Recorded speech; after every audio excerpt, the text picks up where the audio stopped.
Nay, magandang hapon po. Kausapin muna po kayo ni Doc. Ay, sige po, nurse. Magandang hapon po. Kaano-ano po kayo ni Samantha? Doc, nanay po ako ni Samantha. Bali, Nay, nakita ko na po yung resulta ng laboratories at diagnostics ni Samantha.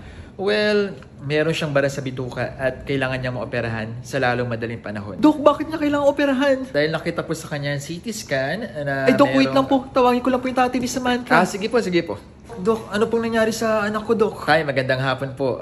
Bali, tulad ng sinabi ko kay nanay, kailangan pong operahan ni Samantha sa lalong madaling panahon dahil meron po tayong nakitang bara sa kanyang bituka. Doc, di po ba kayang madala ng gamot lang yan? Hindi po tayo operasyon lang po talaga ang solusyon sa ganitong sitwasyon. Doc, saglit lang. Tawagan ko lang yung kapatid ko sa abroad na.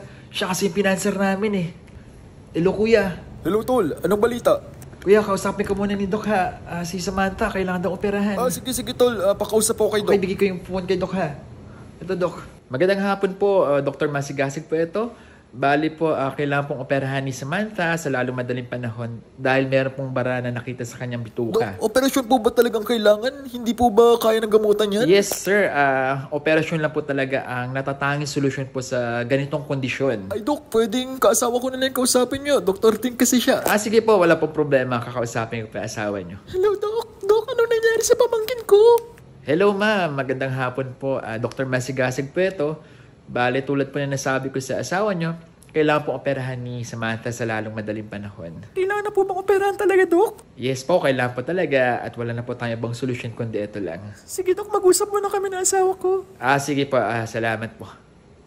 Ay, Doc, nandito po yung teacher ni Samantha. Paki-explain na lang po kung ano nangyari sa anak ko ha.